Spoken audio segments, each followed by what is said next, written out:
Okay, so here we go. All right, so it says you're given this data for the set of orbital data for some of the moons of Saturn shown below. So notice these are each different moons, right? You're given orbital data for 4 different moons of Saturn.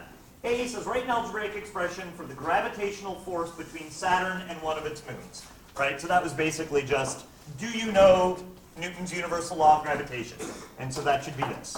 Force of gravity should be the universal gravitation constant times the mass of Saturn times the mass of the moon. Something you might consider doing too is if you're given a problem and it doesn't specify what letter to use for a variable, it might not be a bad idea to just let the graders know what letter you've chosen. Oops.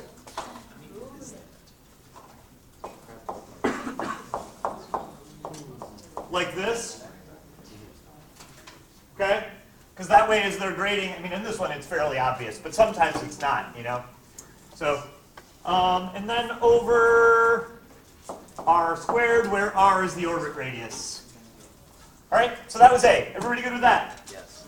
All right, part B, you absolutely need to know how to do this. This is the one that was in both FRQs. All right, it says use your expression from part A and the assumption of circular orbits to derive an equation for the orbital period t of a moon as a function of its orbital radius r. So, thoughts about where to start?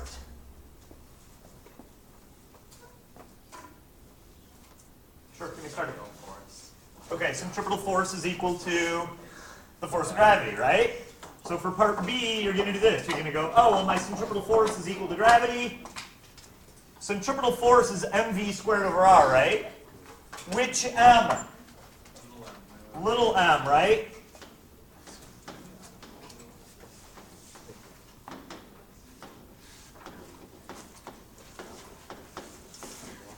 Right?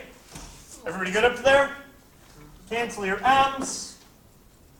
And then solve, and you get v squared equals g ms over r.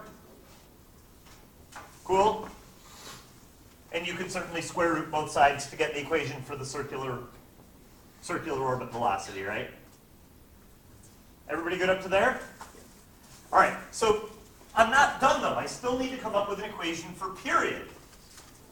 So how do I relate period to this garbage? You got an idea, Steve? Good. It's a circular orbit. So the distance traveled in one orbit is going to be 2 pi r over t, right? And so then, oh, well, that means v squared is 4 pi squared r squared over t squared, right? And so now I can set this guy equal to this guy. Good? All right, and so doing that gives us 4 pi squared r squared over t squared equals g ms over r. Any problems? Lots of blank stares. Everybody happy? Okay, and then solve it, and you get t squared equals, what, 4 pi squared r cubed over gms, right? And obviously you could square root both sides. Cool? All right.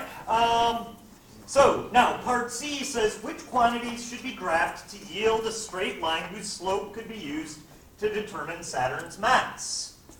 So a straight line has the form y equals mx plus b, right? Yes. So I want to find 2 things that are basically directly proportional, right? Clearly, if the radius is 0, then the period is going to be 0, so you can kind of get rid of this. That's me xing it out, not an x. So anyway, I need to find 2 things that are directly proportional. So if I consider this my slope, call this y, and call this x, then I'm good, right? Are you guys good with that? Have you seen that? That's a thing we haven't done in this class before, but I'm guessing you've seen it in other science classes, yes? No? No? Okay. All right. So let's pause and talk about this then. So does everybody see what I'm doing here or no? I wasn't paying attention, so no, I don't know. So what's in the box? That's the slope. Exactly. So what's in the box here is the slope of my line. Okay? I'm letting my y value be t squared. The value of t squared depends on r cubed. So I'm calling r cubed my x value.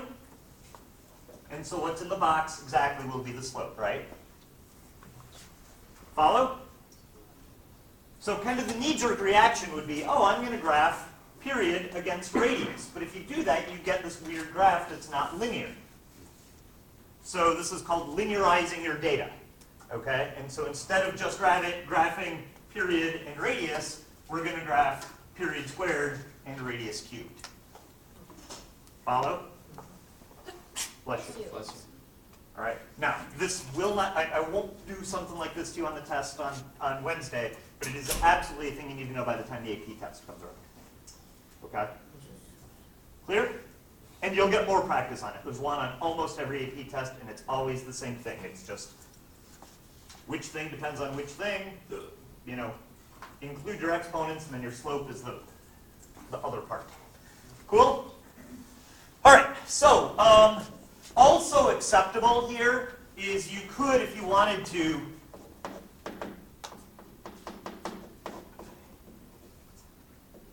what would it be, square root? So that's the other option, is to graph period and then radius to the 3/2 power, which for whatever reason is less intuitive to me, but it does work. Cool? All right. Any problems with what we did there? Okay. So, let me do this.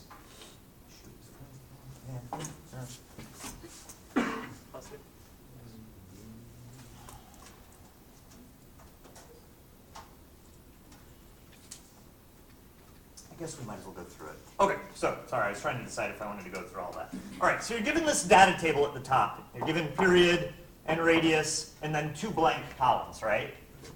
Okay, so based on what we just discovered, the 2 things that we want to graph are period squared and radius cubed. Follow? What are my units going to be on period squared? If period is in seconds, then period squared is in seconds squared, right? And similarly, my radius is going to be in meters cubed, right? Cool? So you literally just go through, and each of the periods, you square them. Each of the radii, you cube them. Follow? Do I need to write out the answers to that, or do you guys kind of see where that's going to go? Cool? All right. So when you graph it, you end up getting something that looks like this. The horizontal axis is radius cubed. The units are meters cubed. These guys have orders that are like 10 to the 25th. So, all right, so you're just going to go 0, 1, 2, 3, 4, 5, and 6. And then over here, you've got period squared and second squared. These guys have orders that are times 10 to the 10th. 1, 2, 3, 4, 5, 6. And then plot your points. So when you plot your points, you get one that's a little bit less than 1. Anyway, they give you a nice straight line, something like this. And it ends up having a slope that's almost exactly 1. Okay. When I did it, I got 1.06. Okay. And I guess, so when you find the slope, it's 1.06 times 10 to the negative 15th. And then the units are going to be seconds squared per kilogram cubed. Right? Because rise overrun. Or, sorry, kilometer cubed. No, meter cubed. Wow. Fail. Ah. Meters cubed. Okay. All right, so let me pause there for a minute. I was lazy. Are you good, Seba? No, Where did I lose you? I don't know. I just like, for like 5 seconds I was out and then like this line. And then there's a line. Okay, here's all I did. I squared all my periods, squared all my radii. Yeah, Good? yes. Plotted the data. Those are these 4 BS points that I plotted. Good? Then, using a ruler, I carefully drew in a best fit line. Good? I selected 2 points on the line, so maybe it was this point and this point. Notice, not necessarily data points. Found the slope and got this number here that I wrote 3. Okay. More accurate. Everybody good? Now, they will give you wiggle room. So if you get, 0.98 times 10 to the negative, fine. But it should be somewhere in that neighborhood. So you don't need to use a calculator to find the best fit line? No, you do not. In fact, I don't think they want you to. It's also acceptable, though. I'm remembering back to some of the grading rubrics I've seen. And it always says, yeah, either using what's called linear regression or, yeah. So either way, it's fine. All right, so everybody good? All right, now, where did I put my sheets? I set it down right here. Okay, so that was part D, complete the data table by calculating blah, blah, blah, blah. E, plot the graph. F, using the graph, calculate a value for the mass of Saturn. So how do I use this garbage to find the mass of Saturn? Well, what is the significance of this slope that I just found? It's this, right? Does that make sense, you guys? So you just set the slope that you just found equal to 4 pi squared over g mass of Saturn and solve for the mass of Saturn.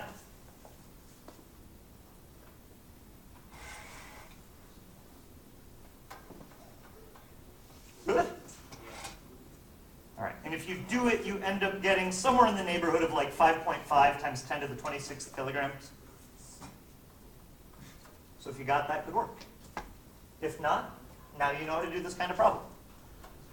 Okay? Problems, you guys? Okay. All right, so that was the 2005 one. Any questions on it?